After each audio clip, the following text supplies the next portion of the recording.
Hello dear students, today we are going to start numerical portion of third unit। हमारा इस chapter में जो starting के दो चैप्टर हैं थर्ड यूनिट में, उसमें मेनली न्यूमेरिकल पोर्शन होता है और लास्ट के जो दो चैप्टर हैं उसमें मेनली थ्योरेटिकल पोर्शन होता है। तो अभी हम न्यूमेरिकल पोर्शन शुरू करने वाले हैं। First numerical is an element d l is equal to d x i. जो एलिमेंट है उसकी लेंथ और उसकी डायरेक्शन दोनों बता दी, d x i, where d x is 1 centimetre, is placed at the origin and carry a large current i is equal to 10 ampere. What is the magnetic field on the y axis at a point of 0.5 metre. मान लिया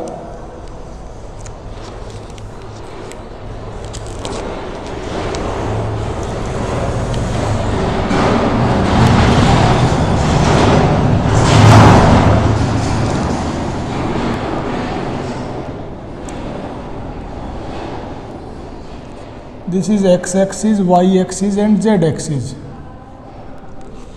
अब जो current element है d l वो इन्होंने बताया है D x आई। D x आई का मतलब क्या है कि उसका सिर्फ आई डायरेक्शन मतलब एक्स डायरेक्शन में कंपोनेंट है और वो कंपोनेंट की लेंथ है डी एक्स। तो ये आई डी एक्स के साथ उसने आई लिखा है, इसलिए हमने पता चल गया हमें कि ये सिर्फ एक्स एक्सिस के अलोंग है।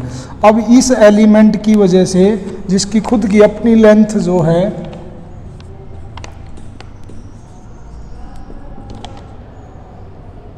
वो गिवन है 1 सेंटीमीटर, मतलब 10⁻⁻² मीटर, और इसके अंदर करंट है 10 एम्पेयर। मैग्नेटिक फील्ड निकालना है वाई एक्सिस पे at a distance of 0.5 metre. Y axis पे मान लिया ये है वाई एक्सिस, 0.5 मीटर दूर है ये यहाँ से।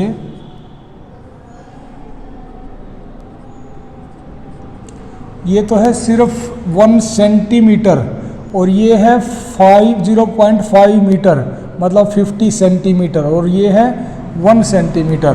तो इसके कंपैरिजन में ये पॉइंट जो है बहुत ही दूर है, तो ये क्या मानेंगे कि ये पॉइंट इससे परपेंडिकुलर डिस्टेंस पे है। तो इस पॉइंट पे हमें निकालना है मैग्नेटिक फील्ड। तो मैग्नेटिक फील्ड निकालने के लिए according to Biot Savart law we know that magnetic field is equal to magnetic field due to the small element at any point is equal to I D L cross R upon में R cube, और उस proportionality constant की जगह हम लिखते हैं mu naught upon में 4 पाई। तो अब इस इक्वेशन में हम लोग जब डी एल क्रॉस आर करेंगे तो डी एल क्रॉस आर का मतलब क्या है भाई, डी एल तो उस डायरेक्शन में है, D x I is equal to D L, और आर मतलब ये इस पॉइंट की इससे स्मॉल एलिमेंट से जो डायरेक्शन है वो तो वाई एक्सिस के अलोंग है, तो आर का मतलब है वो है वाई एक्सिस के along, this is along Y axis, और डी एल जो है that is along X axis. तो ये डी एल जैसे हमने रिप्रेजेंट किया है आई से, तो वाई को हम रिप्रेजेंट करते हैं जे से। तो ये डी एल क्रॉस आर का मतलब क्या है, म्यू नॉट अपॉन में 4 पाई आई। डी एल की जगह लिख सकते हैं हम लोग डी एक्स इंटू आई, और क्रॉस आर का मतलब क्या है, एक यूनिट वेक्टर आर और जिसका मैग्नीट्यूड 1 है और उसकी डायरेक्शन वाई एक्सिस के अलोंग है, इसलिए हमने लिख दिया जे। तो ये बन गया, और इस आर को ऐसे लिखना है, किसी भी वेक्टर को हम ऐसे लिखते हैं, vector itself divided by unit vector, vector itself into में unit vector not divided by. तो ये vector itself r into में यूनिट वेक्टर का मैग्नीट्यूड तो होता है 1। तो ये जो वेक्टर इट सेल्फ हम यहाँ पे आर लिखने वाले हैं, उससे नीचे वाला आर क्यूब जब कट जाएगा तो सिर्फ आर स्क्वेयर बचेगा। तो अब इसको हम आई क्रॉस जे को क्या लिख सकते हैं, आई क्रॉस जे को लिख सकते हैं के mu naught upon 4 pi I D x, इसकी जगह के आई क्रॉस जे की जगह और डिवाइडेड बाई आर स्क्वेयर। अब सारी वैल्यू पुट कर देते हैं। म्यू नॉट अपॉन 4 पाई की वैल्यू होती है 10⁻⁻⁷। I current flow in this small element 10 ampere. Length of this element is 1 centimetre, मतलब 10⁻⁻² metre, divided by R square. R is given 0.5 metre, तो 0.5 का स्क्वेयर। तो ये 1/2 बन जाएगा 4, ऊपर आके 4 बन जाएगा। 4 इंटू 10⁻⁻8, तो इसका आंसर आ जाएगा 4 इंटू 10⁻⁻8। और ये k क्या रिप्रेजेंट करता है, दिस इज k। तो k रिप्रेजेंट करता है, इसकी वजह से जो यहाँ पे मैग्नेटिक फील्ड होगा वो z एक्सिस के लॉन्ग होगा, मतलब ऐसे होगा नॉर्मल आउटवर्ड। तो it is representing this one. और मैग्नेटिक फील्ड है इसलिए इसकी यूनिट जो होगी टेस्ला होगी। और इसकी साथ में आपने डायरेक्शन भी लिख देनी है, its direction is outward, normal outward to the XY plane, या फिर आप लिख दो अलोंग Z एक्सिस। तो इसकी मैग्नेटिक फील्ड की डायरेक्शन Z एक्सिस के अलोंग होगी, दोनों के परपेंडिकुलर। तो ऐसे सोल्व करना है।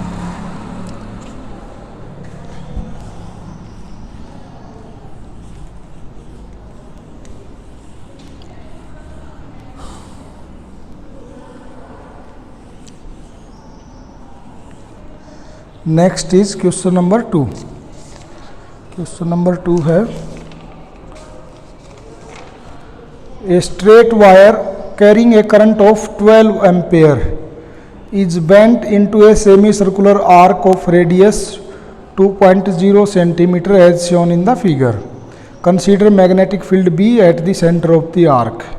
What is the magnetic field due to straight segments. तो 1 बाय 1 सॉल्व करेंगे। इस क्वेश्चन के 3 पार्ट्स हैं। एक स्ट्रेट वायर है जिसके अंदर करंट की वैल्यू 12 एम्पेयर गिवन है।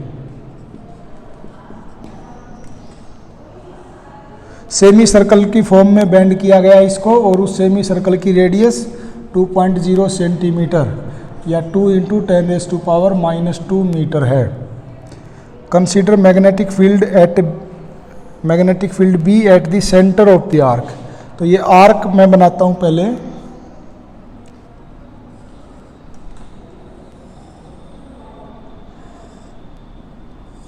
This is the arc A, B, C. This is center O, D, E.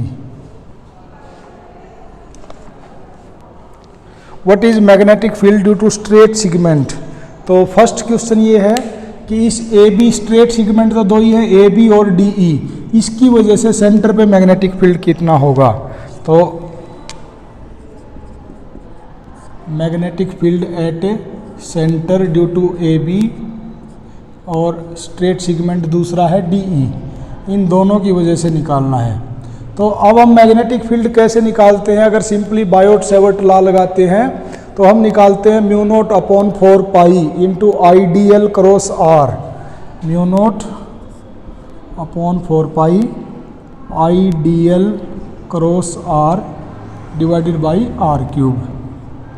अब यहाँ पर अगर AB की बात करें तो ये AB जो है ये तो स्ट्रेट है, DL मान लिया ये लेंथ है यहाँ से लेके यहाँ तक। और R क्या होता है कि इस करंट एलिमेंट से इस जिस भी पॉइंट पे मैग्नेटिक फील्ड निकालना है उसकी दूरी होता है। तो दिस इज कम्प्लीटली R। तो यहाँ पे देखने से पता चलता है कि DL और R के बीच में, दोनों के बीच में एंगल 0 डिग्री है। अब अगर DL क्रॉस R करेंगे तो DLR साइन थीटा लिखेंगे। अब थीटा में, साइन थीटा में थीटा की वैल्यू क्या रखनी पड़ेगी, 0 डिग्री रखनी पड़ेगी। अब अगर वैल्यू 0 डिग्री रखेंगे तो साइन 0 पूरा ये क्या बना देगा, 0 बना देगा। तो इसका आंसर 0 आ जाएगा। सेम एज इट इज़ ये DE एलिमेंट है, ये DL एलिमेंट है और इसकी भी जो लेंथ है R इधर है। अब DL और R के बीच में यहाँ पे एंगल 180 डिग्री है, तो DL क्रॉस R को जब ओपन करेंगे तो ये बनेगा DL R साइन थीटा। तो साइन थीटा में थीटा की जगह जब 180 डिग्री रखेंगे तो फिर भी क्या बन जाएगा, 0 बन जाएगा। तो टोटल आंसर क्या हो जाएगा, 0। तो ये जो सेमी सर्कुलर है इसमें ये जो दो एलिमेंट लीनियर एलिमेंट्स हैं इनकी वजह से सेंटर पे कोई भी मैग्नेटिक फील्ड नहीं होगा। अब इसका नेक्स्ट पार्ट देखते हैं। नेक्स्ट पार्ट में क्या है, next part is in what way the contribution to B from the semicircular differ from that of a circular loop and in what way does it resemble। तो हमें क्या करना है, ये बताना है कि सर्कुलर के बजाय सेमी सर्कुलर में क्या डिफरेंस है। जितना सर्कुलर की वजह से सेंटर पे मैग्नेटिक फील्ड आता है, सेमी सर्कुलर में उसके कंपैरिजन में कितना आता है।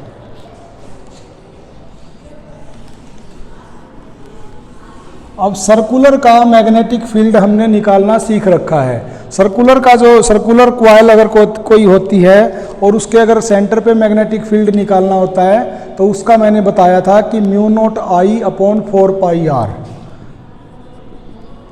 μ0 I अपॉन 4 पाई r और इनटू में अगर एक ही क्वाइल है, एक ही टर्न है उसके अंदर, तो वो पूरा एंगल सेंटर पे बनाती है 2 pi. This is magnetic field at the centre of a complete circle. ये तो है कंप्लीट सर्कल के लिए। अगर ये हाफ सर्कल है तो फिर ये मैग्नेटिक फील्ड कितना बन जाएगा, आ जाओ जी, थोड़ी देर में आ जाना, मैं एक बार ये वीडियो रिकॉर्ड कर रहा हूँ। थोड़ी देर थोड़ी देर बैठ जाओ, मैं एक बार ये रोक नहीं सकता इसको, या तो यहाँ बैठ जाओ या वहाँ बैठ जाओ। ये तो अभी आधे घंटे में फिर आ जाना। तो magnetic field at the centre of a semi circle क्या होता है, इसका हाफ हो जाएगा। इसका हाफ अगर करना है तो 4 pi r into 2 pi as it is divided by 2। तो ये 2 से 2 कैंसिल आउट, ये बन जाएगा μ0 I upon 4 pi r into pi. तो ये सेमी सर्कल की वजह से है और ये कंप्लीट सर्कल की वजह से है। तो this is difference between magnetic field due to a complete circle and semi circle. इसके अलावा कोई डिफरेंस नहीं आएगा। अगर इसका मैग्नीट्यूड भी निकालना पड़े तो इसका मैग्नीट्यूड अगर निकालना है तो हम निकाल सकते हैं। μ0 अपॉन 4 पाई, इसकी वैल्यू होती है 10⁻⁻7। Current flow in this, current जो है इसके अंदर फ्लो बताया गया है 12 ampere divided by radius of this semi circle is given 2 centimetre. 2 into 10⁻⁻2 metre बना दिया इसका, और इंटू में कर दो इसका पाई की वैल्यू 22.7। तो ये वैल्यू आपका आंसर जब कैलकुलेट करोगे इसकी वैल्यू आ जाएगी 1.9 इंटू 10⁻⁻4 tesla. This is magnetic field at the centre of a semi circle. Next question पूछा है इसमें third part, would your answer be different if wire were bent into a semi circle arc of same radius but in opposite way as shown in the figure. अगर इसी wire को opposite तरीके से bend कर दिया जाता तो magnetic field में क्या चेंज होता।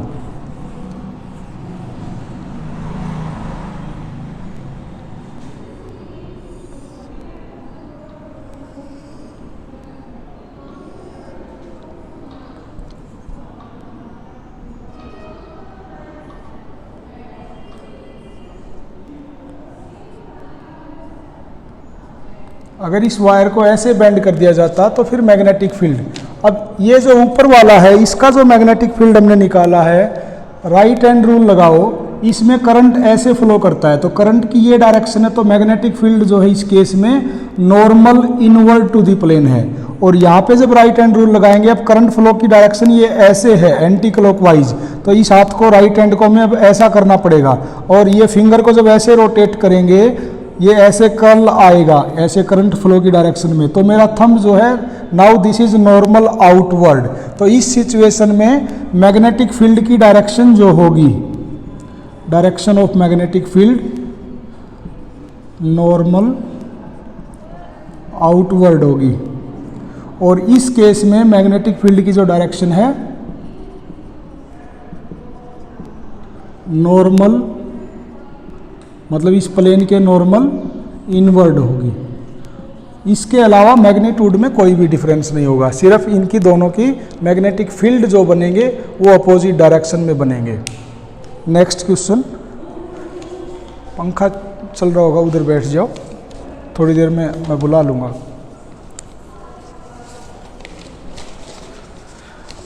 Next is question number 3।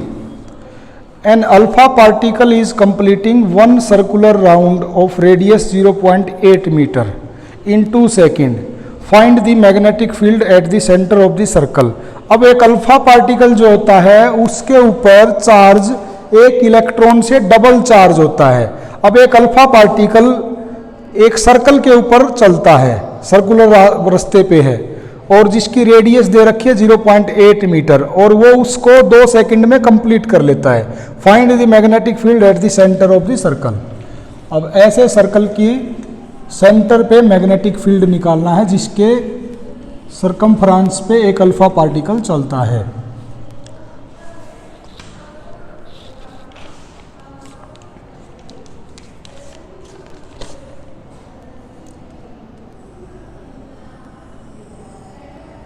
मान लिया दिस इज द सर्कल, इसकी रेडियस 0.8 मीटर गिवन है, और इसके ऊपर जो अल्फा पार्टिकल चलता है उसके ऊपर जो चार्ज होता है वो इलेक्ट्रॉन से डबल होता है। तो 2 × 1.6 × 10⁻⁻19 कूलम। और ये जो अपना एक कंप्लीट सर्कल करता है वो करता है टाइम 2 सेकंड में कंप्लीट। तो अब इतना चार्ज टोटल फ्लो करता है 2 सेकंड में। अगर हमें करंट निकालना है, करंट कैसे निकालते हैं? Total charge flow divided by time. तो टोटल चार्ज तो है 2 × 1.6 × 10⁻⁻19 डिवाइडेड बाय टाइम है 2।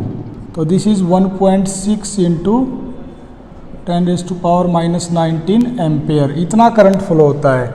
अब अगर एक ऐसा सर्कल है जिसके सरकमफ्रेंस के ऊपर से इतना करंट फ्लो होता है और उसकी रेडियस भी हमें मालूम है, और उसके सेंटर पे अगर मैग्नेटिक फील्ड निकालना है तो सिंपल फार्मूला लगा देंगे μ0I डिवाइडेड बाई 4πr, और पूरे के ब्रैकेट में फिर साइड में लिख देंगे टोटल एंगल। तो टोटल एंगल तो यहाँ पे 2π है, तो मैग्नेटिक फील्ड बन जाएगा μ0 में 4π इंटू में I/r इंटू में 2π।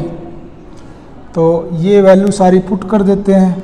μ0 4π की वैल्यू होती है 10⁻⁻7। I करंट फ्लो की वैल्यू हमने अभी निकाली। Radius of this circle 0.8 into में 2 इंटू में पाई की वैल्यू 22.7। जब आप इस सब को कैलकुलेट करोगे तो ये 2 चौके 8, ये 4 चौके 16, 22 चौके 88/7, 7 एकम 7, 7 दूनी 14, 7 पंजे 35। तो ये वैल्यू आपकी जो आएगी 12.57 इंटू 10⁻⁻26 टेस्ला। इतना मैग्नेटिक फील्ड आएगा।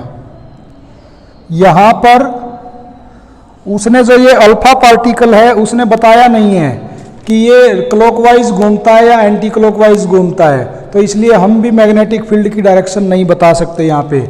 अगर उसने बता दिया होता कि ये एंटी क्लॉकवाइज घूमता है तो ये ऐसे घूमता, तो फिर मैग्नेटिक फील्ड नॉर्मल आउटवर्ड होता, और अगर क्लॉकवाइज घूमता तो ये फिर ऐसे होता। उस सिचुएशन में फिर ये मैग्नेटिक फील्ड नॉर्मल इनवर्ड होता। तो यहाँ पे उसने खुद ही नहीं बताया, तो हम भी इसकी डायरेक्शन नहीं बताएंगे।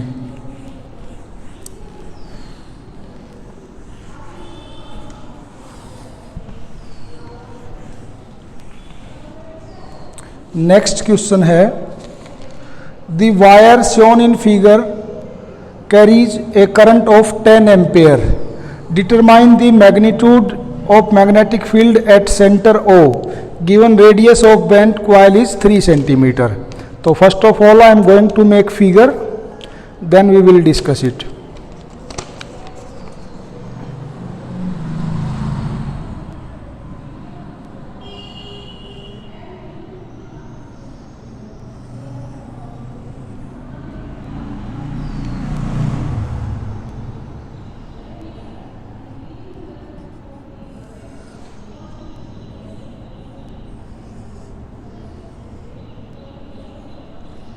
ये इसका सेंटर है और ये एंगल 90 डिग्री गिवन है।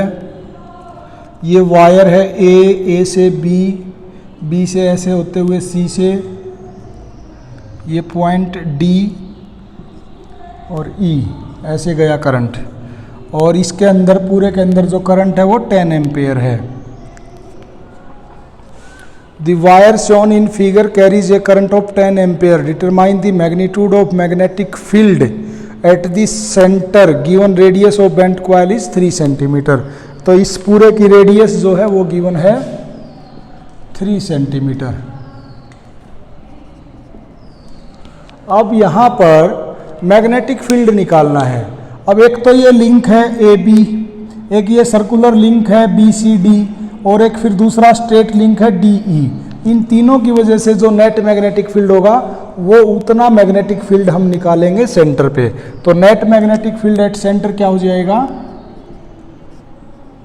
Magnetic field due to A B vector sum of magnetic field due to B C D plus magnetic field at the centre due to link C D.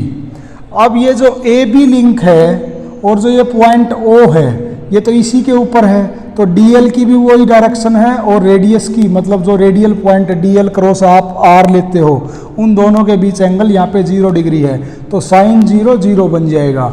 तो इसकी value तो बन जाएगी 0 plus same as it is यहाँ पर भी DL और are के बीच 180 डिग्री है, तो इसकी वजह से भी मैग्नेटिक फील्ड सेंटर पे क्या बन जाएगा, 0 बन जाएगा। बचेगा सिर्फ ये पोर्शन। अब ये पोर्शन क्या है, एक सर्कुलर पोर्शन है। इस सर्कुलर पोर्शन की वजह से अगर सेंटर पे मैग्नेटिक फील्ड निकालना है तो सेंटर पे मैग्नेटिक फील्ड निकालने का हमारे पास फार्मूला है mu naught I upon 4 pi r into में angle subtended by the circular coil at the centre.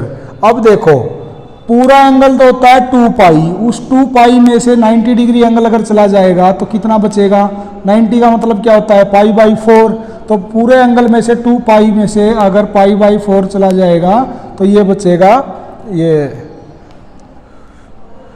3, ये सॉरी मैं गलत बोल गया, 90 डिग्री का मतलब होता है पाई बाई 2, तो ये बचेगा 3 pi by 2।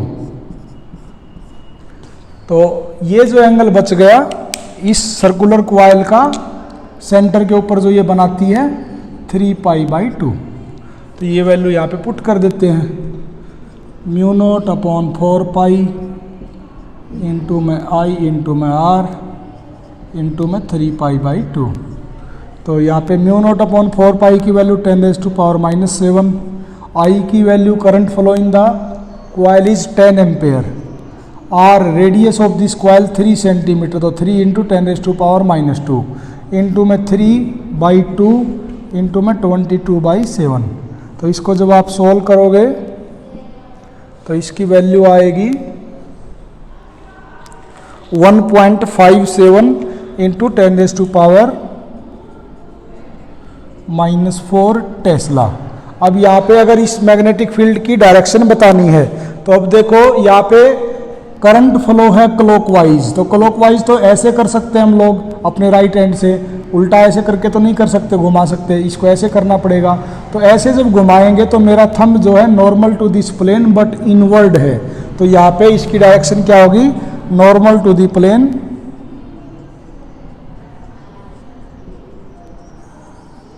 And inward direction, मतलब अंदर की तरफ जाते हुए। तो this is magnetic field. Next question करते हैं।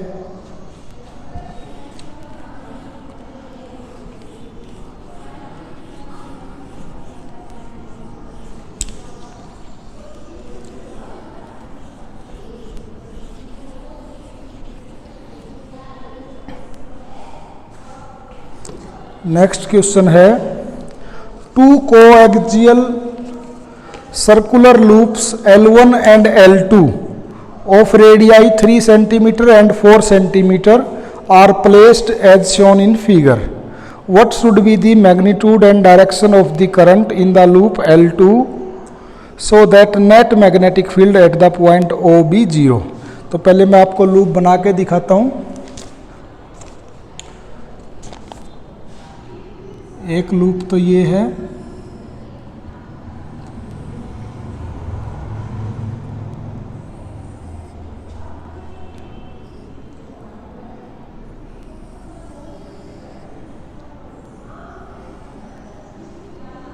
दूसरा लूप ये है, मतलब ऐसे सर्कल हैं, एक का मुंह उसकी तरफ है, दूसरे का इसकी तरफ है, ऐसे सर्कल ये बने हुए हैं। ये अच्छा नहीं बना।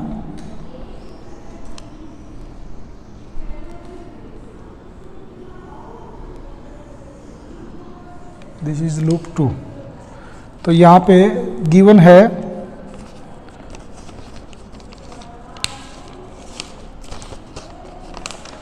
इसकी रेडियस गिवन है 3 सेंटीमीटर और इसकी रेडियस गिवन है 4 सेंटीमीटर।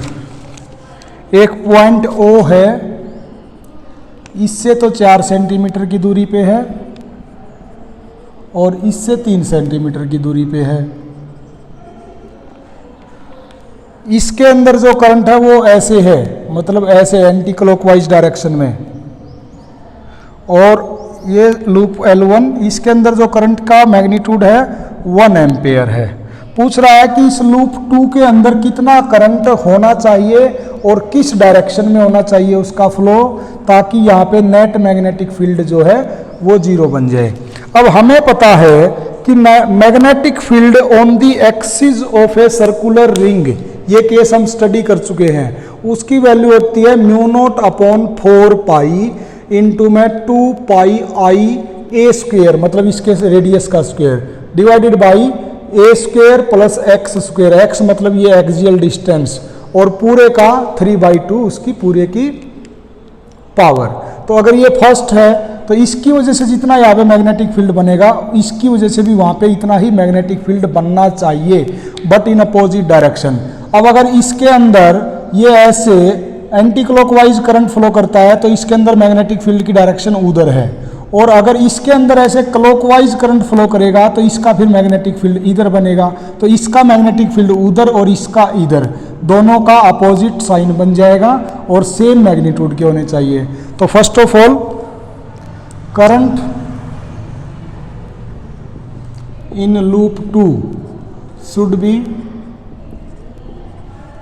In opposite direction. जो डायरेक्शन इसकी है उसके अंदर वो अपोजिट होनी चाहिए। यहाँ पे गिवन है एंटी क्लॉकवाइज डायरेक्शन, तो उसके अंदर जो डायरेक्शन ऑफ करंट बनेगी क्लॉकवाइज बनेगी।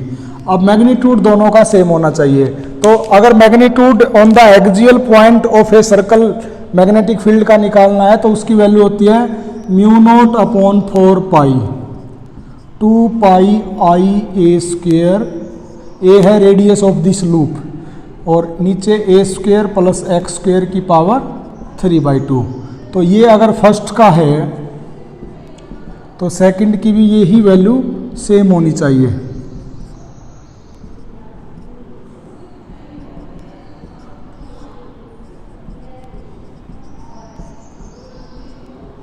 ये सेकंड के लिए, मतलब क्या हुआ, μ0/4 पाई μ0/4 पाई ये तो कांस्टेंट है, फर्स्ट और सेकंड दोनों के लिए सेम आएगा। 2 पाई भी कांस्टेंट है। अब इसका मतलब ये हुआ कि फर्स्ट के अंदर जितना करंट है I1, फर्स्ट की रेडियस का स्क्वायर डिवाइडेड बाई A1 का स्क्वायर प्लस X1 का स्क्वायर पूरे की power 3/2 is equal to μ0/4 pi constant है, 2 पाई ये भी कांस्टेंट है। अब यहाँ पे क्या लिखेंगे I2 सेकंड की रेडियस का स्क्वायर A2 का स्क्वायर डिवाइडेड बाई A2 का स्क्वायर प्लस x2 का स्क्वायर और पूरे की पावर 3/2। यहाँ पे जो जो कांस्टेंट है उसको हम काट देते हैं, म्यू नॉट 4 पाई म्यू नॉट 4 पाई, 2 पाई से 2 पाई गया, बाकी की वैल्यूज पुट कर देते हैं।